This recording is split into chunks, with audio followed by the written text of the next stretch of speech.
And it wasn't until incredible Iraqi people came alongside me and said, hey, we have so much to show you and to teach you about how to grieve, how to hold on to joy in the midst of sorrow, how to just be more human. Yeah, Yes. be a person. Yes. And what they were ultimately doing is like slowly, taking my hand metaphorically and sometimes quite literally and decolonizing my heart and de-imperializing my heart, taking away that sense of superiority that, at least in the United States, I can say is very pervasive. The belief that we've got it figured out, that we are right, that we're better, and we're going to help you, and here comes some freedom, Mm-hmm. And if there's anywhere, at least in my lifetime, where that has been devastating, in an obvious way, Iraq. Yeah. And so to be there during the war for about, I guess, almost a year, and then just the tail end, and then after the war ended, and then being there in the fallout with ISIS, it was just this never-ending reminder of how much I need to learn from some of these mistakes and how a part of all that I really am and was.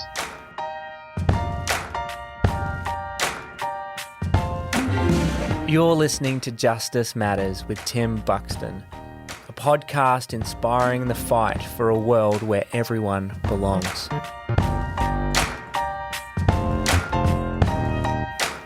Welcome to the podcast. My guest for you today is Matt Willingham. He is a humanitarian photographer and reporter who has worked for the past 12 years for various non-profit organizations throughout Southeast Asia, the Middle East, and North Africa, and now back in his home country of the USA. He has garnered several awards for his photography, and his writing, I would have to say, personally, is some of the most compelling, most beautiful, most moving, deeply profound, and yet somehow accessible work that I've come across. And I don't believe I'm biased in saying that. I have the privilege of calling him a true friend. And as we had this conversation, it honestly felt like, for me at times, a therapy session. Now, not in a sad or depressing way, but as we shared our stories of living in Iraq, which was where we met, and the journeys even subsequently of being forced or having to re-enter back into Western society. For him, that's the USA, where he's from, and for me here in Australia. As we talked, it just felt like there was so much understanding, a freedom to share, and really to a healing in our conversation. I have to say, not only did I love our chat, but I quite frankly needed it. And although it's a little longer than normal, I know that you're going to be able to draw tremendously from Matt as he shares from his perspective on life and justice work. Here is my conversation with Matt Willingham.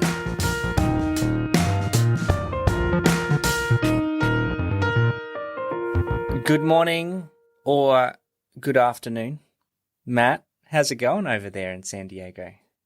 It's going well. That's good. Welcome to my podcast. I'm so glad to get you on today. We had a bit of trouble getting on yesterday, and that is all my fault. I wrote the time and date down wrong on my fancy little whiteboard here in the studio, and you were ready to go. Sorry about that, man.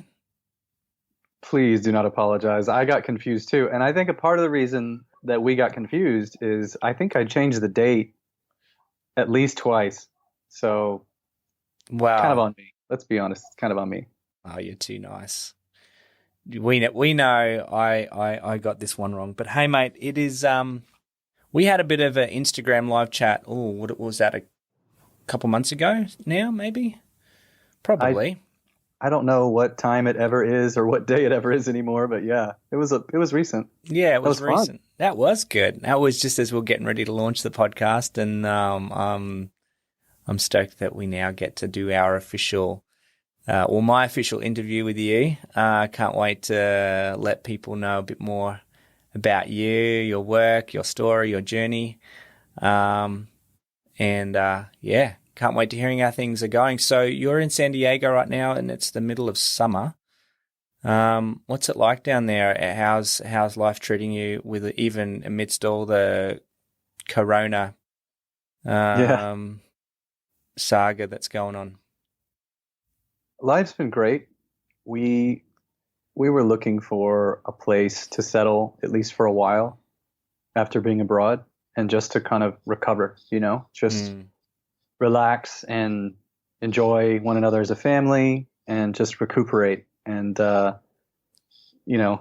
Diego is not a bad place to do that. Gold Coast is a I great was gonna place to do that say too. it's kind of Actually, is like Gold Coast kind of like the SoCal I feel like of the Gold Australia? Coast is very similar to San Diego, Well, you definitely. just stoked. Like everyone here is so stoked. And Yeah. I didn't know if the people say that. Is that just like Um, a thing or? Stoked, yeah. I would say Californian stoked. We're more. I would say people here are more chill, Yeah. and I don't know if now that even relates, but it is so laid back. Which I know, California is especially to the rest of America. New York, where I spent most of my time in the States, but yeah, it's a good vibe. Life is good. Yeah. You cannot complain, even though these seem to be moments where there's lots of people hurting and lots of things Mhm. to be, concerned about, for Yeah. sure. It's funny. Before we moved to Iraq, I had ideas about what Iraq was like. And then you look like an inch below the surface and you realize Iraq is a billion trillion times more than all the stereotypes. And it was actually true of Southern California too. I had these Yeah. ideas of what Southern California is like. And some of that holds up. Obviously, there's cliches for a reason, but you look a few inches below the surface and you see a lot of people really hurting and Mm. struggling. And it's just been a good reminder that look a little deeper and you'll find the hardship no matter where you are, even in a place like this that's often assumed to be a paradise. Hmm. A Yeah. lot of a lot of people having a tough go. Yeah. I had an interesting kind of. I'm not one for Twitter that much, but I did have an interesting back and forth with a notable person on Twitter very recently. It was in regards to posting kind of a depiction of some of the riots going on in one of the cities in the US. And my challenge was, look, I'm sure that's just not the big picture. That might just be a small 3-block radius. Um, and so for me, that was kind of like my experience, like yours was in Iraq. It's what you kind of go into a place when you've only really kind of your only thing that you're going on is what you maybe read in the news and the media, is probably most likely going to be a fair way off the fuller, bigger picture of what is the reality. And that can go both ways, right? Like you mentioned, there can be a lot more pain and hurt than you think or perceive, or it could be a lot more beautiful and magical than, Yeah, yeah. that's well said. But, look, mate, I was making some notes for our interview, and I was trying to kind of think about the first time we met, and it brought me back to probably one of my most memorable experiences in living in Iraq. Obviously, we both had families, living and working, in a similar region, but you were like about 4 hour drive away. Through most people in you know, Iraq would do it in probably 3 hours, but we tend to drive a little more safely with the kids in the car. But this trip actually took us like 5.5 hours to get to your house. I don't know if you remember how long it took us to I just reach you. remember you guys rolled up and like spilled out of the car, like Oh my gosh. just exhausted jellyfish people. Like I just remember you. I was Yeah. like, okay, that was a road trip. So we had a mutual friend, someone that was staying with us that wanted to meet with you. And I think it had been like maybe 18 months or a couple of years since we had actually, we'd been in Iraq and we actually met you. We'd known about you, obviously. And it's a small world. You kind of know about other families and hear about them. And we could not wait to meet, you and our kids, to meet your kids. But like where you lived is like several mountain ranges kind of away, and it's almost like another country, it seems, to the smaller town that we were living in. Yeah. And it felt like we crossed several country borders getting to you. I wanted to take the scenic route, which is kind of what I like to do in life, and my wife is usually preferable for the more straight, direct routes that don't require lots of winding and turning, especially with kids that can tend to get car sick. Well, we ended up going through, I don't know if you remember, we ended up going through the Carndale Mountains. That's right. We took a wrong turn, and it was an extremely scenic wrong turn. I mean, what's that street in San Francisco that's so windy? What's that called? I can't remember, but I know what you're talking about. Yeah, something. Anyway, for any of you out there listening, you probably know there's that really windy street in San Francisco. Well, the Kurdistan region of Iraq has that same kind of road, and we took it. And the interesting thing was the Turkish military had recently just done one of their semi-regular, skirmishes with a group called the PKK, and that had their basically headquarters in this region.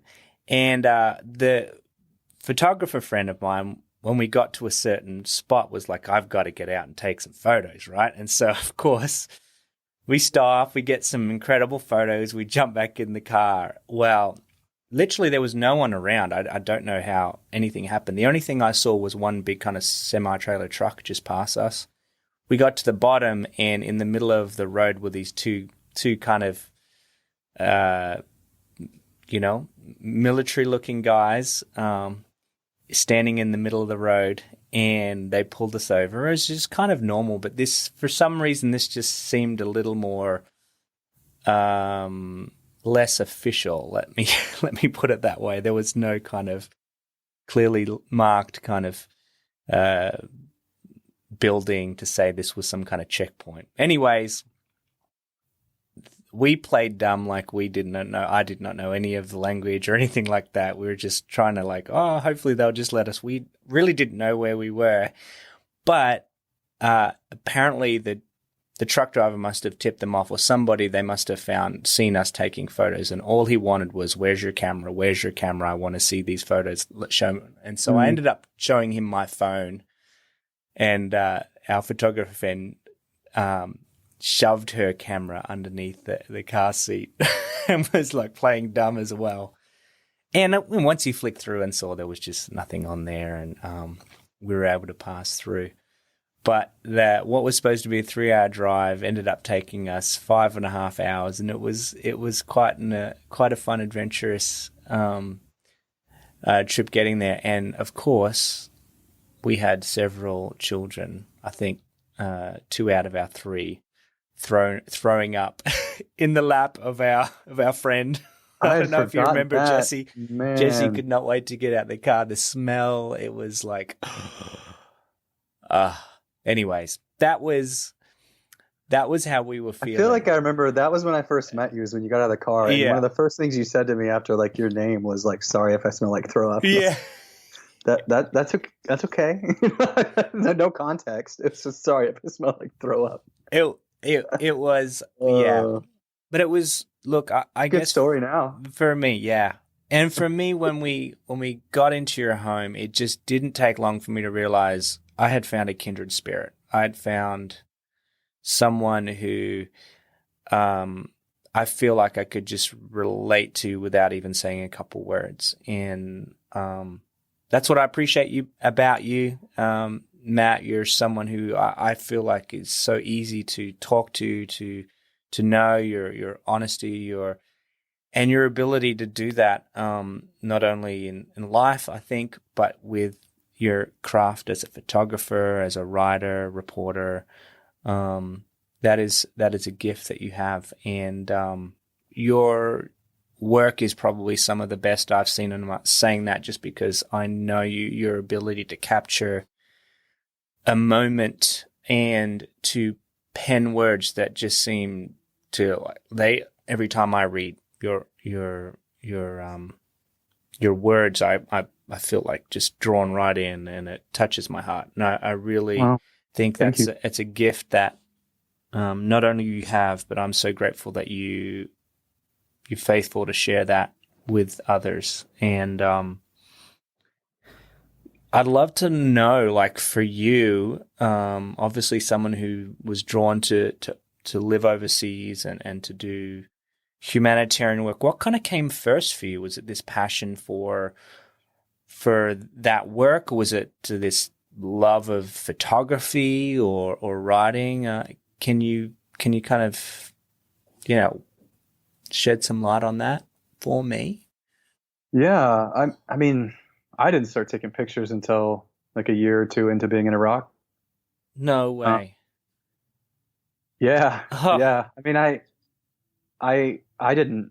I mean, we had a little Sony camera, but I didn't really ever use it. My wife more shot with that. mm, I mean, I didn't even really want to move abroad. I was just so smitten with a girl, and she said she wanted to, like, right after college, she wanted to move overseas. She wanted to get out of the U.S., just get out of Texas, California, get out of these places that she'd been. And I was like, well, I don't know what a Thailand is. Like, I legitimately didn't even know that was a country, but I really wanted to be where she was. And, mm, you know, what, 14 or 15 years later, we're still together, and I'm still chasing her around. So for us, it was like, it was just, and her especially, but me as well, it was this desire to just experience life and culture and the world beyond what we'd known. And I feel like curiosity was really kind of at the core, and a desire to be challenged, and just to explore together. But for me, it was mainly her. mm, But the more that we were away from our home country and home culture, the more that I found myself wanting to find ways to communicate different aspects of what I was experiencing. And I think photography and writing really became an outlet for that. It felt like a good way for me to process what I was experiencing then. And over time, I just started trying to share it, especially once we got to Iraq, a place that is often depicted so one-dimensionally. notoriously Michael, almost. I mean, like, I mean, to me, it pretty much, it's bordering on unethical, the Yeah. way that Iraq is often presented. I know that you can dig and you can find more, but it just feels like it only gets that negative press. And yet I was experiencing so much richness, kindness, beauty, gorgeous landscapes, just so much great food. Like, I was experiencing so many things, and it was like, and when I was talking to my friends back home or in other parts of the world, or my family, it was like just the assumption of this is all there is. And I just had this need to show something else. Like, this is not fair. It's not fair. It's not loving to depict Iraq so one-dimensionally. And so I think that's where a lot of it came from, is initially curiosity, and then a desire to just give people a little bit more of a multi-dimensional glimpse, and to see the common ground that we all share, to see that we all have so much in common, so much more than we often assume. That's a really broad look, but I think that's probably a big part of the motivation for me. Yeah, and did you always feel like that need to kind of maybe tell the other side of the story, or to tell the bigger picture, or to what I've known, all that I've known you is to tell the beautiful world that exists, rather than just Yeah. the I don't know, the clickbait, pessimistic, Yeah. version that so often dominates media and Yeah. storytelling. I think a lot of the emphasis on hope for me is, it's mainly started as a personal thing to help keep me from becoming callous, desensitized, and just to give up. I mean, I think it wasn't long in Iraq before the nature of our work was regularly exposing me and our team to a lot of death and a lot of hardship and a lot of pain. And so I didn't really have any real understanding of mental health, best practices, trauma. Like I had no frame of reference for that. I was 20 something and just assumed I was never going to die and nothing could hurt me. And all of a sudden I start noticing I'm battling depression and I'm really struggling with what I'm experiencing. And so that intense emphasis on where's the good, where are the helpers, where's the hope, for me was honestly, first and foremost, just about survival. I don't think there's any way I would have gotten through everything that we experienced without really focusing on the hopeful. Because, I mean, anyone can fixate on the negative. That's easy. That doesn't even take work, like, especially in a place like Iraq or right now under COVID.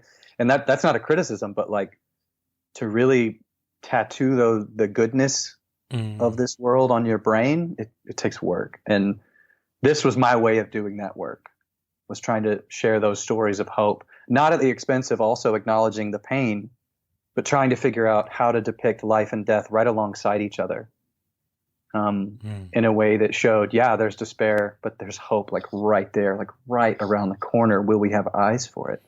Will I have eyes for it? And I feel like there are a few places I've been,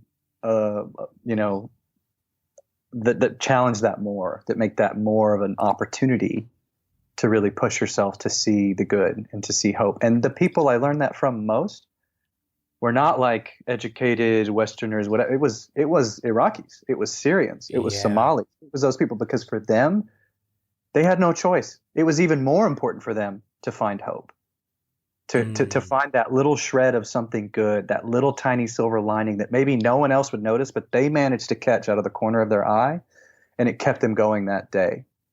And so seeing the way that they lived that way, just like scraping the bottom of the barrel for whatever hope they could get, it was unbelievably inspiring and beautiful to me.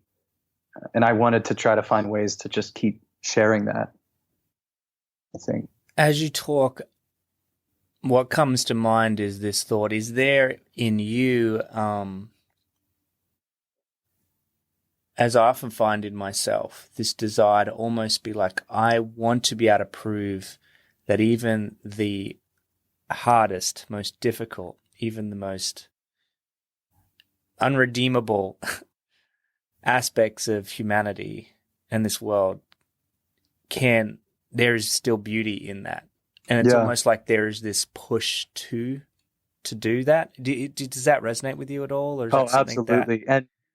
And like I have a pretty strong like challenger personality. So like when people told me there's no point in going to Iraq, you're not going to be able to do any good, it's a lost cause, those people over there, they'll just always be fighting, they've always been fighting, that kind of nonsense. Like it had the opposite effect. Sorry, it was like, I'm going to prove you wrong. Well, yeah, let's watch me now, like, which is not necessarily the most healthy attitude all the time, and has gotten me in trouble. And have had to apologize for mistakes, but generally it can be very fueling. Yeah. Especially when I put it towards something good. Yeah. It's one thing to be able to see beauty in a difficult landscape. It's another thing to be able to see really great food in a place that's been through lots of war, or maybe some good, beautiful things in culture, but to be able to establish common ground with another human, especially one that you would assume you couldn't, like that became a driving motivation for me. I wanted to be able to sit across from anyone, anywhere, and be able to communicate my love for them, my respect for them, and that we have way more in common than not. And if I could walk away from an encounter having done that, regardless of who cares if I got a good photo or if I get any photos, although it was my job, so I had to try to work for that. But thankfully I worked in an environment where they very much affirmed, like, we go in as people relating to people first and foremost. Everything that we do, and for me this is just a mantra, everything is an act of peacemaking and an opportunity for peacemaking. And now they're back in the States, I'm having to learn what that looks like here. And in some ways, as you well know, talked about, it can be a lot harder. Yes. But I love the thought of like, okay, I'm going to go sit in the tent with this guy who was almost certainly an ISIS fighter, or he's definitely an ISIS sympathizer. And I want to find out, what does it look like to form a real connection, even if it's just a half hour, and make sure he knows that I love him, care for him, and his story matters. That's a fun challenge to me. Justice Matters is brought to you by You Belong. If you'd like to learn more about their work, empowering refugees to integrate and thrive in Australia, head on over to youbelong.org.au. There you'll find ways to get involved, volunteer, and financially get behind the several initiatives they've got going on. There's also a stack of articles and blogs that you'll find there that are really informative and engaging. Now, did you know this podcast is actually a video podcast featured on YouTube? Just search Justice Matters TV on YouTube and watch each episode right there. And while you're there, hit subscribe and get notified each time a new video drops.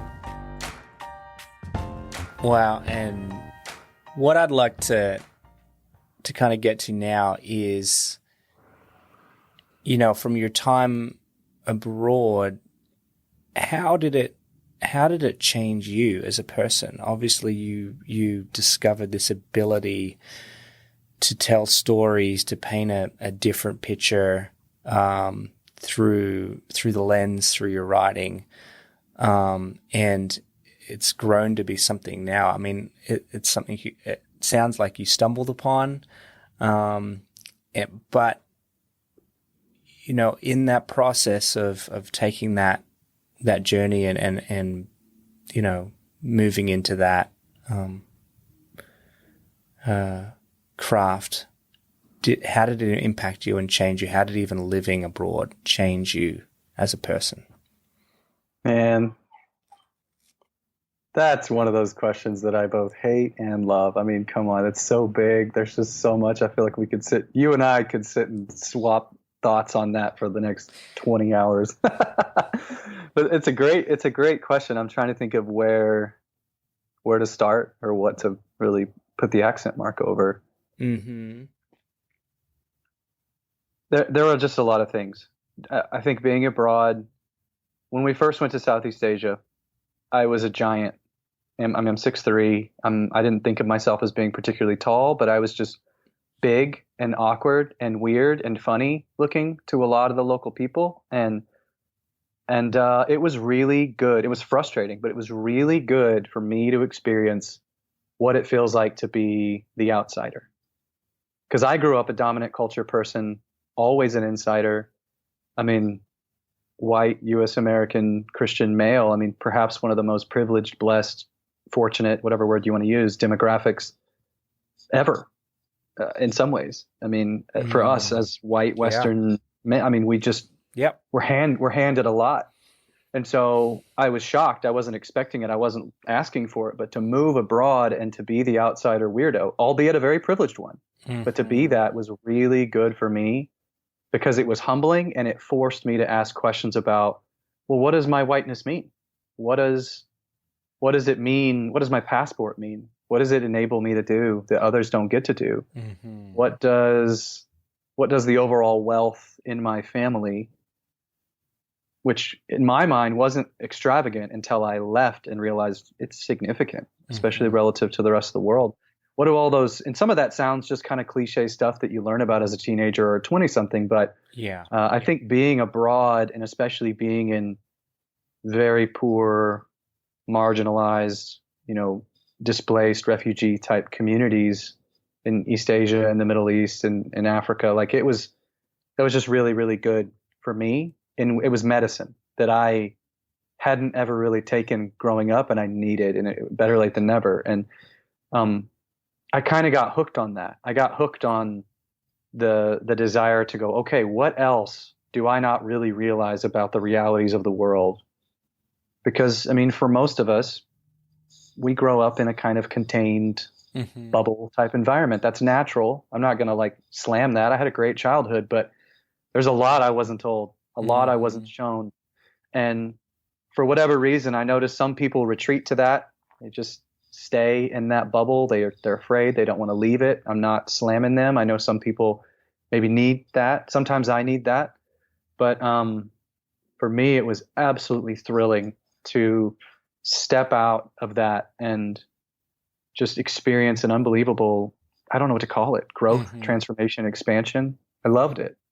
But it was particularly humbling. And getting to Iraq and encountering people who had suffered at the hands of the U.S. military and who couldn't even be in the same room as me without just weeping over something that had happened to their family member, their daughters, their children. That was a whole new level of, am I going to retreat back into the bubble of safety and ignore all this because this is hard? Or will I just keep walking into it and do what I was saying earlier about sitting down and trying to be present for that person, do whatever I could, even if it's through tears or just with silence, trying to communicate, I love you. I'm sorry. I'm here. I want to be present to whatever you feel I should be present to. I just grew leaps and bounds as a result of that. I don't know if that makes sense. It does. And probably if your experience was anything like mine, maybe in ways you weren't planning on growing or ways that were unexpected. I, like many people that feel like they have come to a place to bring help, to offer assistance, and you're looked at as someone, I know most of my experience in Iraq was like you have the answer, whether it be your military has the answer to help liberate us, or whether it be your doctors are better than ours, or everything about us. And we kind of went with a mentality of like, yes, we want to bring you the help. We're coming to give and to offer you, but then to be humbled and then to realize maybe all along I'm here to be on the receiving side. Yeah, absolutely. I say all the time, the Iraqi people were far more of a blessing to me than I ever could have even been to them. And I don't mean that in a trite way, like truly. And I know I've heard you say the same. Yeah. Yeah, and it's difficult because that confronting your own weakness or confronting some of the ideas maybe of how I'm going to make a big difference and how I'm going to do. I mean, I went with a lot of those. I really did, and I hope and pray that I was able to be represent my countries, I say, because I'm both American and Australia, to represent my family, to represent my faith in a good light, for sure. But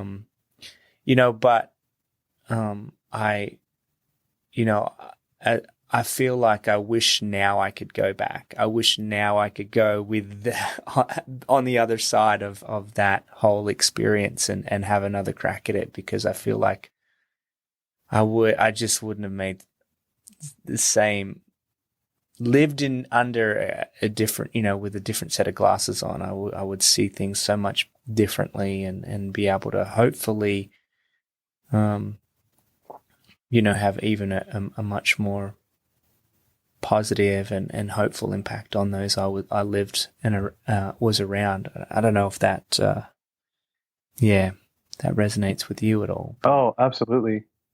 And I think,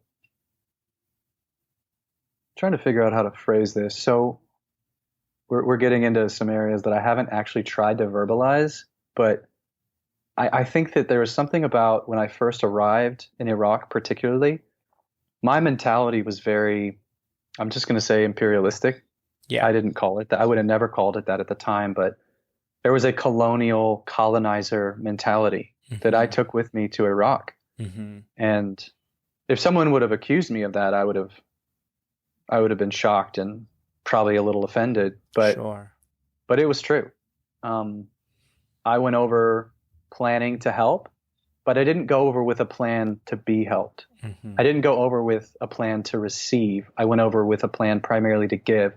And it seems to me that this is a common challenge experienced by people who are in justice related work. Mm-hmm. We feel we have so much to give. The world's on fire. We got to save people. But I think it's a really important reminder. It has been for me, at least, that you can't give in an effective, meaningful way. You can't give nearly as effectively, I should say, Mm-hmm. unless you are receiving also. Mm-hmm. There is a symbiotic relationship that we all have as humans. Mm-hmm. We're all connected. We all belong to one another. But I think particularly this can get off balance in situations of like charitable work, NGO work, humanitarian work. I'm looking for those humanitarians and charitable people who are actively hungry to learn from the refugees with whom they work. Yeah. They're excited to receive from them. They know that they have something to gain, and that's not a selfish thing. That doesn't make them bad humanitarians, but actually it just means that they're ready to come in a relational way, right, and that there's a mutuality to their work. And you can tell, I mean, you and I both seen it when you go into a situation and it's just, here's your handout. Blessings be upon you. I bestow this upon you from the back of my truck. You're mm-hmm. welcome. I arrived with my white cape and white horse and whatever. That mentality, which I obviously just I exaggerated in a big way to make a point, but that mentality is so pervasive in the midst of this justice work, and it'll poison us. And it was poisoning me. And it wasn't until incredible Iraqi people came alongside me and said, "Hey, we have so much to show you and to teach you about how to grieve, how to hold on to joy in the midst of sorrow, how to just be more human." Yeah, yes. Be a person. Yes. And what they were ultimately doing is like slowly, taking my hand metaphorically and sometimes quite literally and decolonizing my heart and de-imperializing my heart, taking away that sense of superiority that, at least in the United States, I can say is very pervasive. The belief that we've got it figured out, that we are right, that we're better, and we're going to help you, and here comes some freedom, Mm-hmm. And if there's anywhere, at least in my lifetime, where that has been devastating in an obvious way, Iraq. Yeah. And so to be there during the war for about, I guess, almost a year, and then just the tail end, and then after the war ended, and then being there in the fallout with ISIS, it was just this never-ending reminder of how much I need to learn from some of these mistakes and how a part of all that I really am and was. Yeah. And well, speaking of some of those experiences, can you kind of shed light on maybe some of the more impacting, more memorable moments that you had, whether it was during your time in Baghdad or in Libya or Mosul? You kind of entered into some pretty intense war zones on Sinjar Mountain there as well, in Syria. Are there any moments that kind of stand out that for you, just left with you on the forefront of your mind? So many. So there was one food delivery to Mosul that was particularly harrowing, I guess would be a good word. We pulled up with our trucks and we got to kind of the last major checkpoint before you're in more dangerous areas of Mosul. This was just as, security forces were beginning to liberate the actual Mosul city limits. And, we had heard that it's pretty much impossible for just everyday people in Mosul to escape to safe areas. There was a lot of concern, and understandably, there was a lot of concern that ISIS sort of sleeper agents or just, ISIS fighters would slip into the safer areas and create chaos and cause problems, kill people. And so as the security forces were liberating different neighborhoods of Mosul, they wouldn't allow people to leave. Now, there are situations where they did, but broadly speaking, they weren't allowing them to leave. And yet, the aid groups weren't really showing up. So the aid groups are waiting back in safer areas. The displaced people needing help aren't coming like they're sort of supposed to. I actually remember one aid group within a UN organization, anyways, with the UN basically, who was like almost offended. Like, we set up all these great camps, and where are they? It's like, Wow. are you? Anyways, I just remember kind of like giving them this look, like, are you kidding me? Well, many just didn't want to come because they didn't trust that the camps wouldn't turn into prisons, which is often what has happened. Yeah. And then others weren't even able to come because they weren't allowed out of their neighborhoods. They weren't allowed past checkpoints. It's not just that simple. Yeah. So you have all these people who've endured a horrific ISIS occupation for a very long time. And then it's almost like for them, the occupation just changed hands over to Iraqi security forces. And so, the organization I was working with at the time, which is called Preemptive Love Coalition, decided we're not going to wait. We're going to take the food to them. It is not right. It is not okay for us to just hang back and expect them to just come to us. And so we had been doing that progressively throughout the conflict with ISIS. Pretty much wherever we could get, as close as we could get, we were taking food, taking hygiene supplies, taking shelter, taking water, taking whatever we heard was needed. And on this particular day, at this point we'd been doing this a while, and our team was beleaguered. We were exhausted, traumatized, but also we had gotten a little almost inoculated, a little cocky. And so I just remember there was an officer, an Iraqi officer, who came up to us with our trucks at that checkpoint and stuck his head in the window, and he looked around and he pointed at us, and then he pointed at me and he was like, "Do you guys know what's happening today? Do you know? I need to hear every single one of you acknowledge that you know what could happen if you go through with this today." And he was way more on edge than the security forces usually were. Although we'd seen that, and so I had gotten to where I could just kind of go, "Guys, it's fine. We've done this. We did this in this village, in this town, and this with Fallujah, Bahwiza, all these places, whatever." And he was like, "Okay, because you see those clouds?" And it was just heavy, heavy fog. He said, "If you go in today, we cannot guarantee your safety because you will have no air support. And when there's no air support, the risk of ISIS counterattacks is so much higher. And so you need to understand that you guys would be delivering food to an area that was just liberated within the last few hours, and you have no air support. So this is a terrible combination." Everything was quiet, like we can hear the guy shouting. It's the only sound anywhere around us. We didn't even hear gunfire. We didn't hear mortar fire, nothing, which is rare in a war zone like that. And so, that even makes me even more like, maybe they're all just sleeping. So anyways, I didn't actually say that because that would have gotten me probably laughed at, but it seemed pretty chill. Thought we can do this. We're fine. We've survived so much. And we roll up to the little muddy street, and we start sort of unloading. We got soldiers there who are sort of detailed to watch out for us and help guard the perimeter. They spread out, and the community members, the Muslawis, just start kind of coming out, and the haunted looks in their faces. I mean, sunken eyes and just skinny and just this blank empty stares. It was absolutely heartbreaking. I mean, we'd seen some of that, but this was just it was just a new level. And on that particular day, I just remember doing what I do, which is hopping out and going over to the line of people that was forming for our food delivery. And there was a little boy named Ahmed.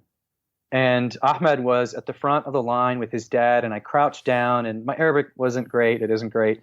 But I just kind of started trying to ask him some questions, his name, where he's from. And of course he's from here, and told me his name. And, 2 or 3 questions in, all of a sudden the whole world just explodes. Sniper fire. I felt the vibrations of it around my head, clanging against the gate next to me. I felt like the cinder blocks that they build houses with, you know what I'm talking about, just splintering around me. And people duck, and I hear somebody in Arabic scream the word for sniper. And I would love to, pretend like I went all action hero, but I didn't. I just froze in absolute terror. And my Iraqi colleague kind of took me by the arm and like led me over to a Humvee, and we hunkered down under a Humvee. And that was the beginning of an ISIS counterattack that went on for hours. Mortar fire picked up. It became apparent that they were targeting our position. They were aware that we were there. It was absolutely just one of the most unspeakably terrifying things I've ever experienced. And it's not that we hadn't experienced war up to that point. Sure. It was that it was just all around us. It felt like we were surrounded. Now, I didn't want to be like take over like you were just describing and try to be the like take charge white guy or whatever. So I think one of my key principles in all of this, and it was shared by many on our team and many of my friends and you and others, was trust the locals. You got to trust locals. We're not going to be able to do anything if we can't just choose to trust local people. And so we did. We erred on the side of trusting locals. But the locals kind of just kept handing out food. And eventually, after about an hour of delivering food as quickly and efficiently as possible under sniper and mortar fire, I was just like, guys, this is one mortar round hit right next door to us, and people were knocked to the ground. And I was like, this is not safe. We're going to get these people who have survived so much. We're going to get them killed. We are putting people at risk. This is irresponsible. And yet the people didn't want us to leave. They were telling us, don't leave. Like, it was just such a confusing ethical situation, because it was clear people were starving. I mean, it was so hard to make that decision to like, we got to get out of here. But I talked to, our Iraqi team lead, and he was like, yeah, okay. So, I mean, when people started getting knocked over, and then a soldier was injured who was there to protect us, and seeing him, blood coming out of the back of the ambulance as he was being driven away, it was like, okay, yeah, like, we don't need any more people to risk their lives just so we can help people here. Like, hopefully we got to go. So we pulled back, and I just remember being so overwhelmed and stunned and shocked and thinking, oh, good, like, it's over. So we pull back a little bit to a nearby village that was liberated like 2 days ago, as opposed to like a few hours ago. And I thought, oh, this is going to be better. Well, it was more of something similar. Now, we weren't actively under fire, but the people were so utterly traumatized and just overwhelmed by what they had endured. It felt almost like zombie-like. And I don't want to sound like I'm dehumanizing people. I'm just trying to communicate how it felt. The way that they came out in a mass toward us, and they just refused to even form a line. Right? There was just so much desperation. And fathers, honestly, I think I would have done the same thing, like climbing onto trucks and just grabbing bags and tearing open bags of rice and grabbing handfuls of rice and running away. I mean, we were there to give people like a lot more than that, but the desperation and that just mentality of like, I've got to survive no matter what. I mean, it just absolutely broke my heart. But in the middle of all that, these 2 little girls came up named Kada and Rihab, and they tugged on my sleeve, and they asked if I would take their photo.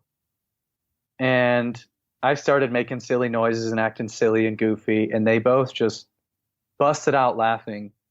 And I took their photo, and I sat with them and kind of asked them some questions if I didn't understand. My friend who had helped me get to safety under the sniper fire, my buddy Isan, was kind of helping me piece together things that I didn't fully understand. But they were just telling me about how they could not wait to get back into school.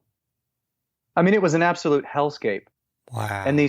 these two little angels, just like sunshine incarnate, were smiling and giggling and joking with me and reminding me like we're all human here, like yeah, some of us are struggling. But to hear them talk about how they weren't allowed to go to school under ISIS and they were sick of wearing the headscarf and they were sick of not being able to go outside because they were so shackled and so contained as little girls. I mean, this is like these are 5 and 7 year old, that's 6 and 7 year old. These are little Mm, girls, and to hear their like excitement at being able to go back to mm, school mm. now that ISIS was gone, and everything that they'd endured, and just the joy that was bubbling over at the thought, and getting to see their faces in a photo which they hadn't seen Mm, in months and months and months under ISIS. Like it was that glimmer, I talked about, like in the midst of absolute hell, like you mm, can always find life finding a. mm. And so I hold on to that moment with Wow. Rehab, even as people are getting into fistfights and ripping food out of our Yes. trucks and screaming and crying and wailing, like just sitting there with those two girls. It was a profound moment that I held on to sort of keep hope, keep sanity. So I'd say that was a big one. Matt, well, that is heavy. And thank you for sharing. Thanks for sharing that. Um, as even as we've been talking, I feel like there's those moments and experiences that we both had. Mine not nearly as dangerous or life threatening as that, but I feel like when I talk and as we share and even as we discuss some of these processes, these journeys that we're on, I feel like people are being let in onto a bit of a therapy session with two people just trying to process and figure out and have the freedom to retell these stories. It's not easy. It's not many people that that can handle something like that, or that can process something like that, or that can, Yeah. for what it is, not for, what, wow, that must have been a gnarly experience, but it's more than that. It is something you hold that has become a part of you. So thank you for sharing that. Thanks for being a And I safe space for it, man. honor that Yeah. moment, and it almost reveals the contradictory nature that a lot of justice work lives within. It just isn't. It's complicated. Sometimes you just can't simplify it with justice. This is right and this is wrong and this is the answer and this is how you go about it. And it just seems so like black and white, and it isn't. It's difficult. You're trying to create a world through maybe non-violent means that creates a better world that cuts through the cycle of violence, and yet at the same time you're going in under the protection of military, under the protection of power, under the protection of authority. And how do Yeah. you wrestle with all that, Matt? I mean, I know those were questions, and those are, and I'm not expecting an answer to that, but I just love your thoughts on that, because I think a lot of people listening to this want to be let in on this conversation, this thought process, and I'd love, I think you're one of those few people that can really speak into it. Well, I mean, for me, how are you going to, it all comes back to love. And I know that word can mean a lot of things to a lot of people, Mm-hmm. but I mean, love has to be at the center of my life and my choices. And unfortunately, it's often not, but I've learned and am very convinced that if we're going to love well, we have to understand. And if we don't, and if we want to understand, we've got to be able to, I think, also empathize and to have experienced with someone. So, I mean, I never had on my bucket list as a kid growing up, oh, I want to like go to war zones and try to help people or whatever. Like that was a time in my life, and it came about as a result of saying yes. And that came about as a result of wanting to just love. And so I don't, that's obviously more dramatic those stories are big, and they can be. I don't actually share them that often. I've only shared that story in a venue like this 2 other times. Yeah. Because like you said, it's just because it seems dramatic or sexy or whatever, it doesn't mean it's not precious and hard to talk about. But honestly, it's not easy to just access that and just talk about it. Yeah. It takes. So I do appreciate you kind of going there. Yeah. Well, I really do appreciate you just creating a space where people can talk about this kind of stuff, because one of my concerns is, well, I don't want these kinds of stories to seem like, oh, well, that's the real justice work. I mean, the real work is mostly just, we all know, people listening know, it's the boring, quiet, monotonous, day in, day out kind of stuff. Yeah. But there are those intense, confusing moments. For me, it was very, very meaningful to get a tiny, tiny little taste of what so many refugees from around the world have experienced. I don't even pretend to understand fully or even in a big way, but to get just a little taste, like that's an opportunity to practice and cultivate empathy. And that's what I need. It's like we were saying earlier, it can't just be give. It has to also be receive. We're going to be involved in this work. And so I don't think that I would go back to an environment like that. I'm not eager. I'm not a thrill seeker. Sure. That movie, what was it? Where the guy keeps going back to the war zone, or Hurt Locker. I don't know if you saw that. Yeah. I don't want to be that guy. I don't want to get hooked on the rush. But I do want to get hooked on having experiences that really spur me on toward a deeper, more empathetic understanding of what people are experiencing, especially in situations of great hardship. And so I feel like that's how I frame it. That's how I look back on those times and make sense of it. And there are a lot of other ways to approach it, but I would say that's probably the most important one for me personally. This was an opportunity to learn, to grow, to understand, to empathize. Yeah. Otherwise, what am I doing? Yeah. Like if I'm not growing, how am I going to be able to get better at actually serving others? It's not a static thing. It has to be about mutuality and mutual growth. I think that's a great segue into maybe some of the work you're doing now. Now that you've kind of come back to America, obviously there's a season for you of just being a family, being near family,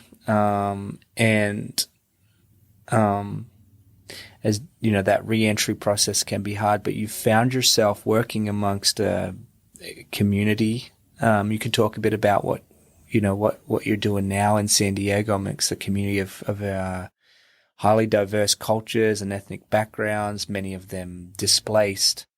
And I would love to kind of frame it in the sense of, talk a bit about your work, but then how is your own experience of having been forced into this re-entry, this where's my place again now? I'm back here in America, and how you can then relate that to your work. Very open-ended question there, but yeah. Well, I mean, I think grief has been a big part of this transition. Grieving the loss of identity, of being in Iraq, being known as that family, that guy who is in Iraq trying to help people. Just grieving moving, grieving being not being an expat, like a lot of things. And I feel really fortunate to have had people tell me over and over again, this transition is going to take time. You're going to have to grieve, and grief just sucks, period. Whether you're moving on the other side of town or around the world, like, you're experiencing a kind of death, and with that comes grief. And I had people tell me those kind of things up front, and I really hoped they weren't right. I hoped that this transition wouldn't take 2 or 3 years. I hoped that it'd take like 2 or 3 months, but they were right. I mean, we're on year 2 of living in the U.S., and it just has taken time, and that's good.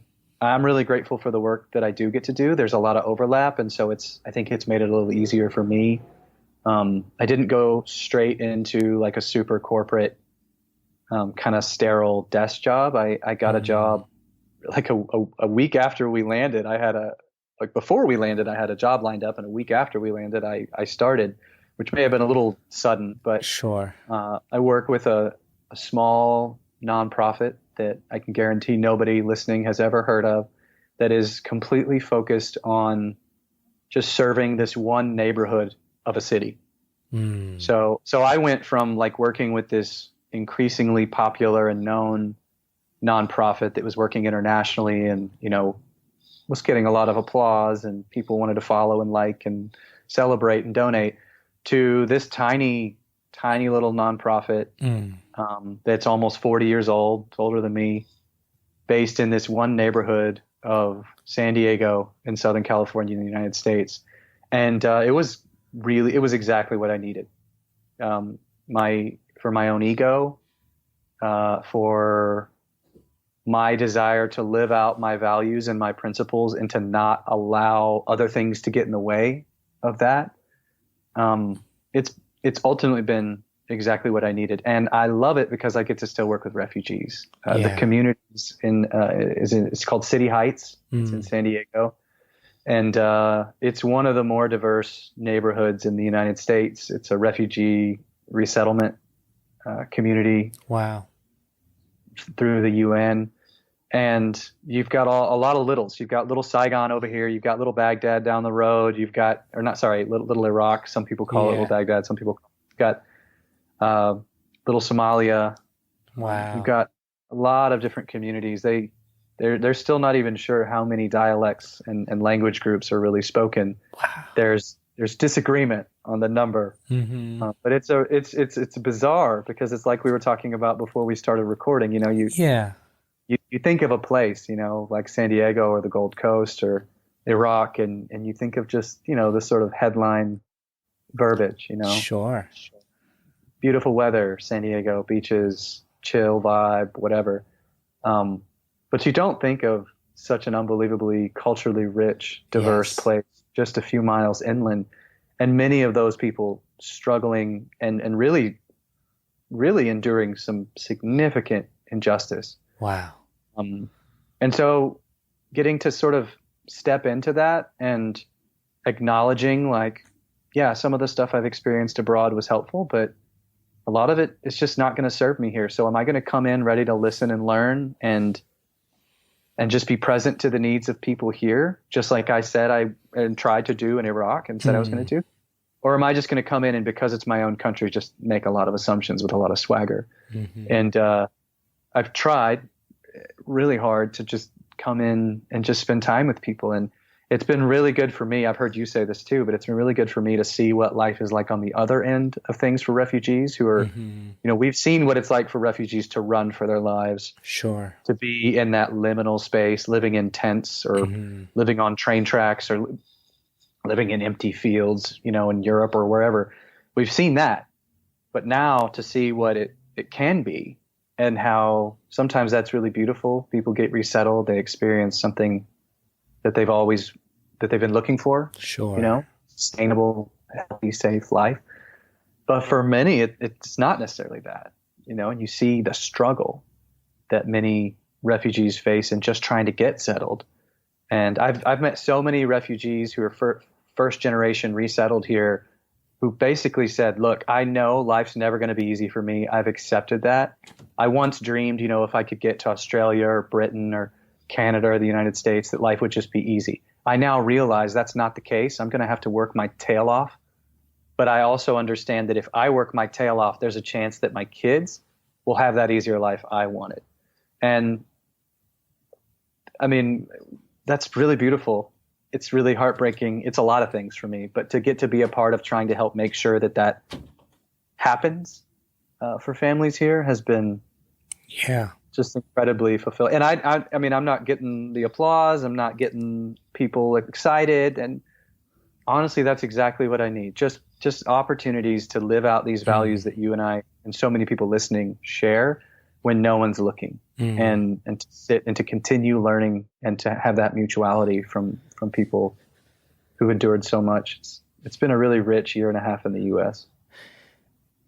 Is it Does it almost feel like you're on a similar journey as those that you're kind of working and living amongst, though, in that sense of like you're trying to find where do you belong now you're back in America, and they're trying to figure out how do we belong in this foreign country. And I mean, I definitely see similarities, but I'm really slow. I'm hesitant to make that comparison because, I mean, I came back to family ready to receive me, excited that my wife and I and their grandkids were not in this sort of more volatile area. So, and I was taken care of. Had a nice cushioned landing, but I do feel a kindred spirit, a closeness with refugees who feel so wayward, because I do feel that a lot of the time. Yeah, I guess that question of belonging, like we were talking about yesterday. Yeah, that more of an ideological. You've both experienced this. What is home? What is what does it mean to be on the end, of a community, and that's something that takes time, years, often. Yeah, it's funny you mentioned that because just a couple of weeks ago, I was at my current job in City Heights. We run a refugee garden, and it's one of the first gardens of this kind in the United States. Michelle Obama visited it several years ago. It's somewhat known, but we didn't found it, but we just took it over. And I was sitting around one of the picnic tables with a guy from Myanmar, a woman from Bangladesh, someone from like 3 or 4 people from a few different East African countries, Eritrea. It was this bizarre, eclectic gathering of people who had come just to tend to their garden plot for the evening, and we're all sitting around and swapping stories. And I didn't feel in any way like I didn't belong with them. And I often in my San Diego suburb feel like I don't belong. But I don't know what that necessarily means. I'm still trying to sort that out. I think you might be kind of trying to sort some of that out too. But it was just this other reminder yet again of what I've experienced so many times from people who've lost home. It's just some profound hospitality and welcome from people who know what it's like to be without. Yes. And I love that garden. I love those people. I love that community because I feel that from them. They know what it's like to have everything ripped away from you, and they don't take it for granted. And yet, instead of sort of becoming super self-protective and I'm going to keep all this to myself and you stay out, you get off my property, that's my land, that's my money, don't you threaten my business. It's the opposite. It is just this unabashed invitation into their life.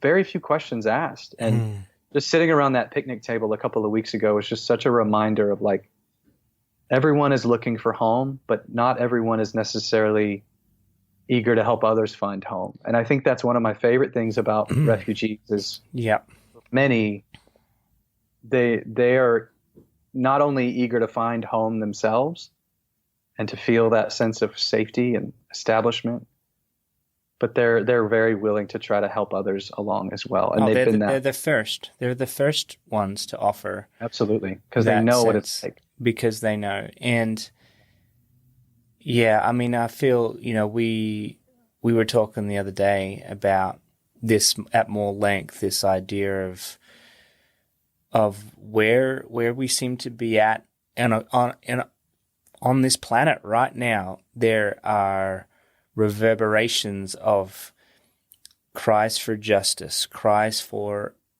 equality, cries for a world where, kind of made the tagline for this podcast, a world where everyone belongs. And it's a fight to get to that place. And we're seeing that played out on our TV screens right before our very eyes. What's happening obviously in America gets publicity, but it's the story of First Nations people here in Australia, of people all over the world. And I think at the core the very heart of that is this notion of, are we willing to build a world where everyone truly does belong? Yet it just seems so difficult right now. There's such an us-them narrative. There's, you said, like, will you be willing to come and sit in my house, in my room, and feel belonging, like, without from the very get-go? I mean, that's something that's often afforded. You've got to kind of do your time here in this place before we'll let you, be one of the guys or one of the crew, here. Yeah. How do we create an environment where that is truly felt? Whether you're an asylum seeker, a refugee that's, been in your host country for 3 years, or whether you're a local, whatever that may be. We do whatever we can to cultivate empathy. I think there are a lot of ways to respond to that question. I don't mean to be reductionistic, but at least in the United States, there is study after study after study that indicates our levels of empathy as a population in this part of the world, at least, are in decline. Decade after decade, we see drop off in terms of empathy.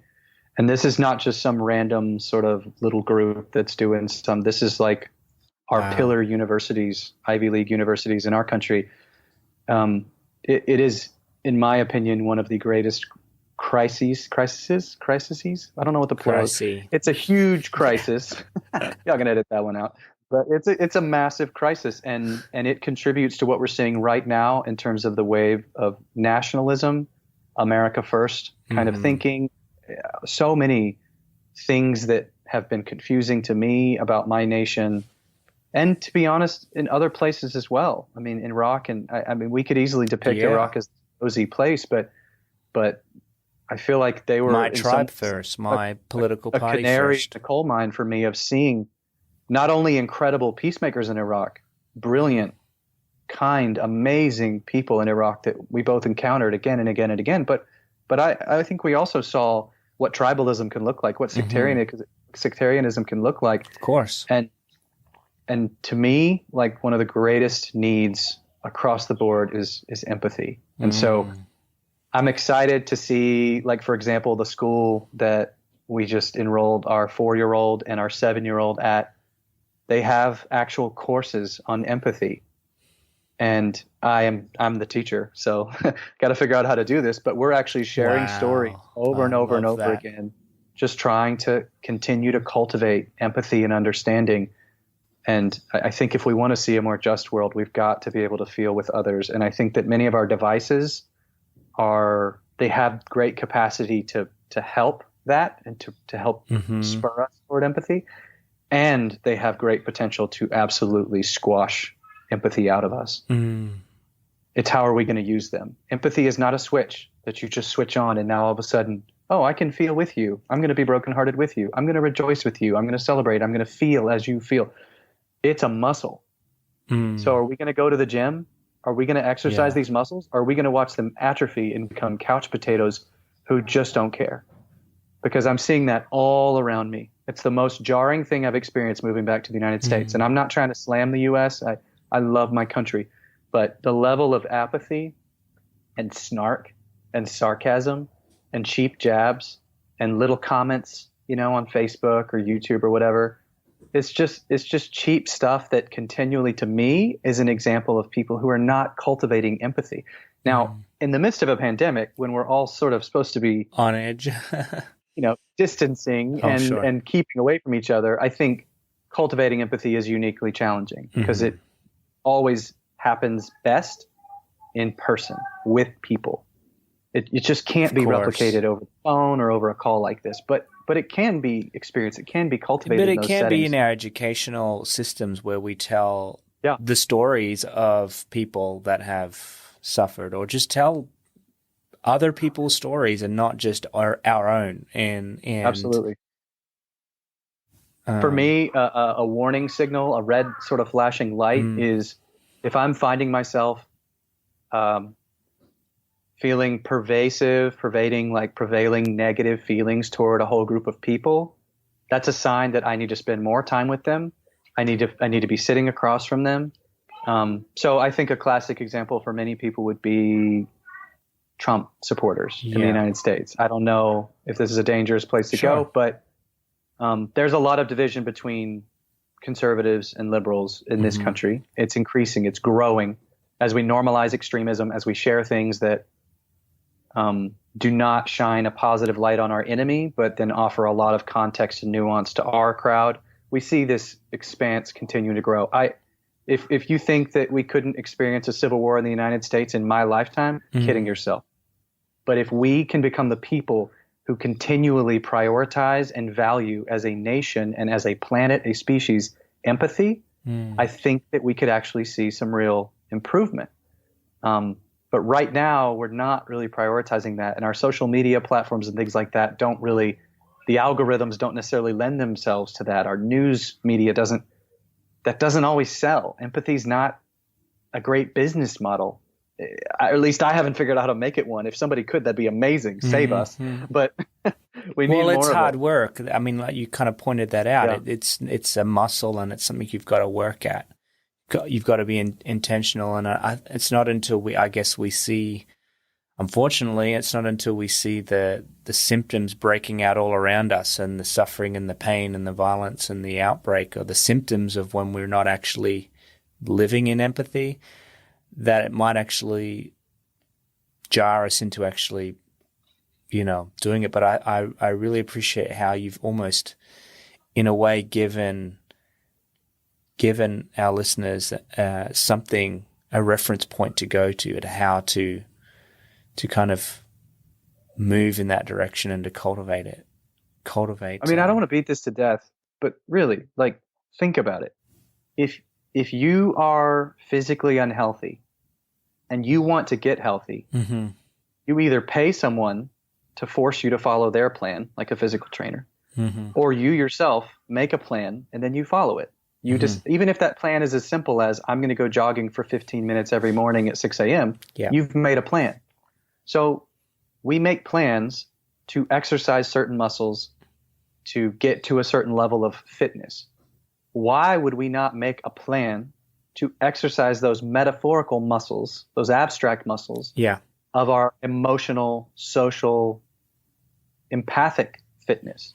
We've got to be people who prioritize those, because I look around in sunny Southern California and I see a lot of beautiful people running around and, swimming and kayaking and doing all the surfing and all that. It's great. But you've got to keep asking, okay, but what are you exercising the even more important muscles? Sure. Of really being able to feel with others and see how they see, understand what they're understanding, and then to live into that kind of compassion that can come from that. I'm not making a judgment of whether or not they are, but many people I interact with, it doesn't seem like that was prioritized for them. And I just feel like the more people we can get out there saying, please make a plan, write it down. It's Ramadan. I don't even know what that means, but I'm going to go to a nearby mosque. I'm going to ask if I can sit, listen, and learn. Yeah. It's going to be awkward. They might try to convert me to Islam. I don't know what's going to happen. I'm kind of Islamophobic, whatever, but I'm just going to try. I'm going to put myself out there. I'm going to make that plan. But if we don't make a plan to exercise those muscles of empathy and understanding and compassion, we're not going to get stronger. We're going to get sick. We are. Sicker. And I hear what you're saying, but I also wonder,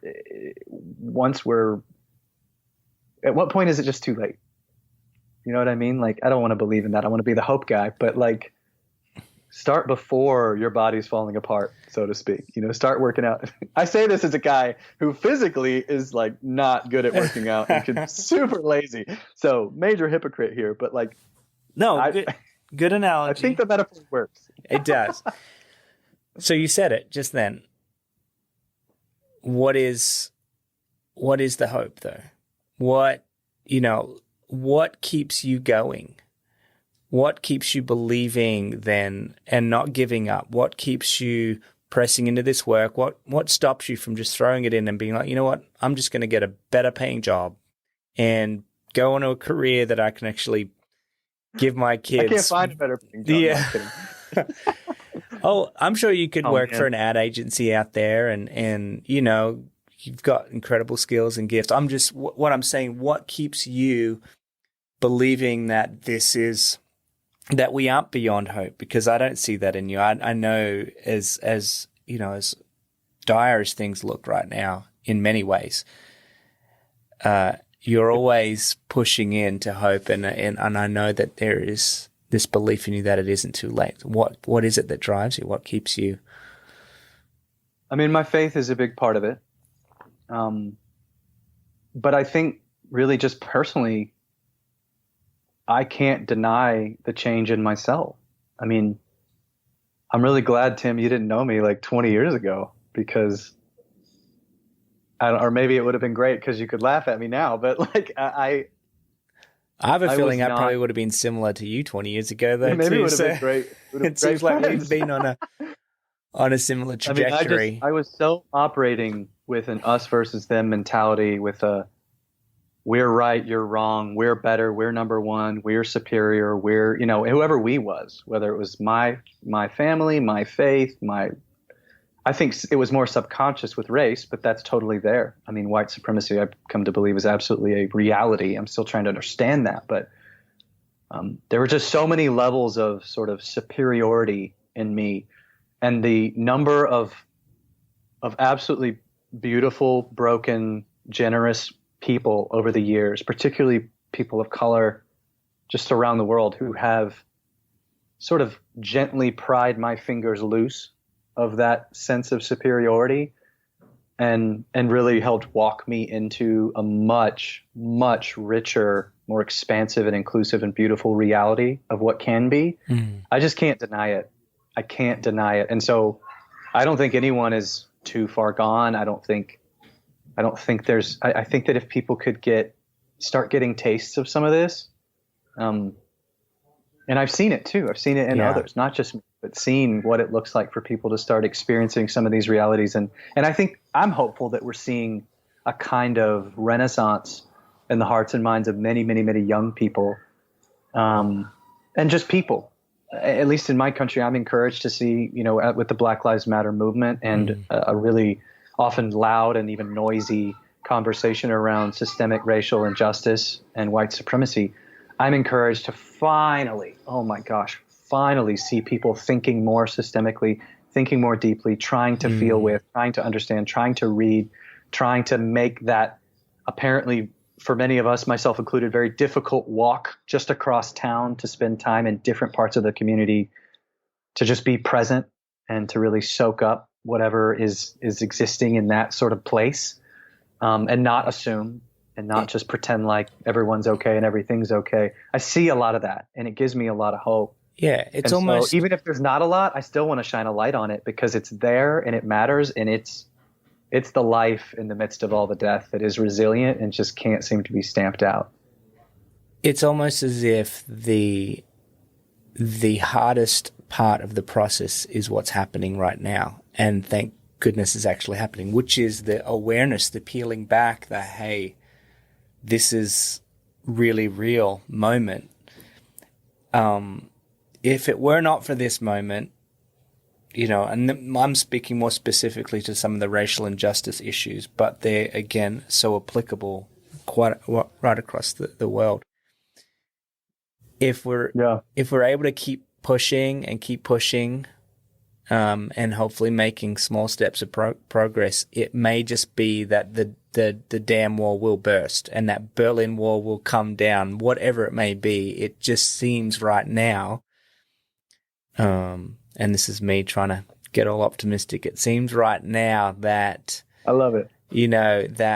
That it's not making much progress, but there will be a tipping point. And I'm hopeful. I believe. I know Americans all too well and believe in them as well as a people. I'm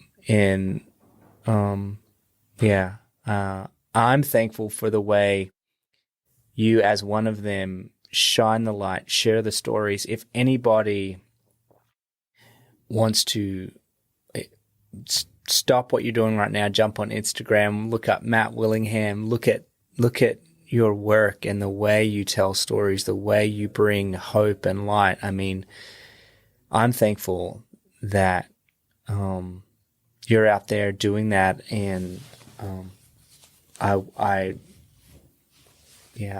grateful not only to know you, I'm grateful for being able to just share this journey with you, mate.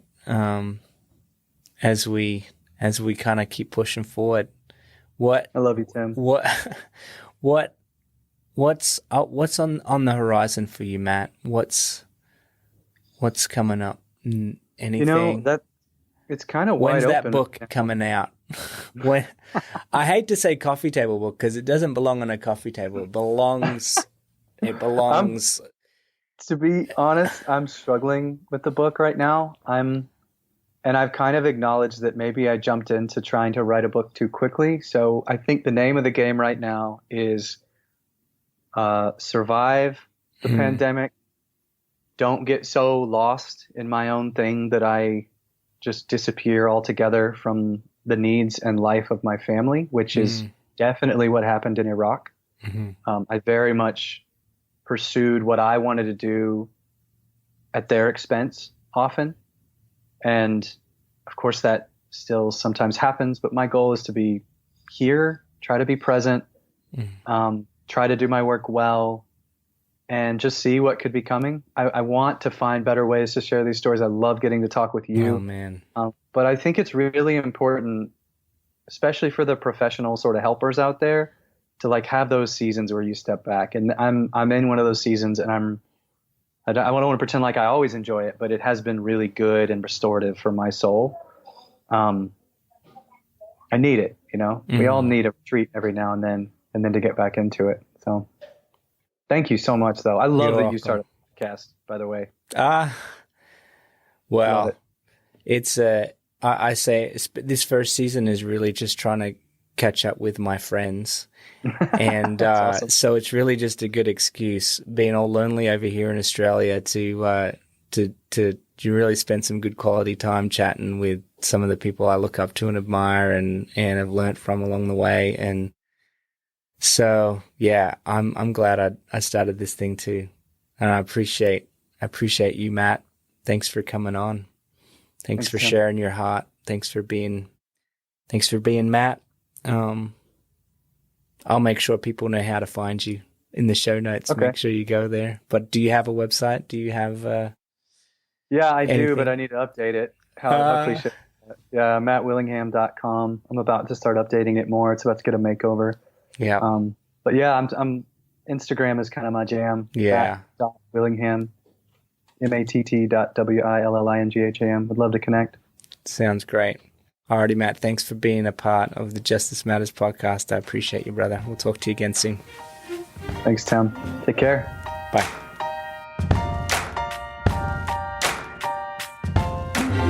Well, thanks for listening along to my interview with Matt Willingham. Now, do yourself a favor and go check out his Instagram page.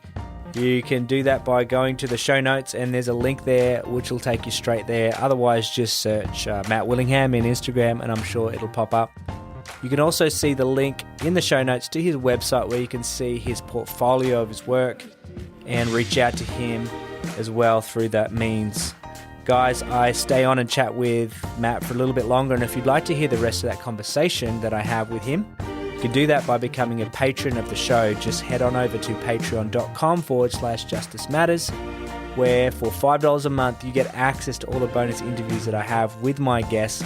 And if you can only afford, say, $1 a month, guys, you can still support the show. It means a lot, shows us that you appreciate the content that we're producing, and really makes every little bit goes a long way to helping us produce the show. And now the special mentions for all the people behind the scenes making this podcast possible. Special mention off the bat goes to Jose Biotto for your audio-visual expertise producing the show. Really appreciate your hard work, mate. Thanks so much. Now, special mention goes to music artists John Art and David Gungle, also known as The Brilliance, for the music track that's used on the podcast. And there's one more very simple way that you can help support the show, and that is by rating it on Apple Podcasts or Spotify, wherever you're listening. Give us high fives if you're enjoying the content. We'd really, really appreciate it. Maybe write in a comment or write a review of the podcast. Every little bit goes a long way to spreading the word. You can even subscribe to us on YouTube. You can share one of the videos, maybe a podcast that you really enjoyed. Share one of the highlights with a friend on Facebook or Instagram or wherever you like to do your social media-ing. That's a word. Guys, that's a wrap. Join me again soon for another episode of Justice Matters. I am your host, Tim Buxton. Thanks for listening.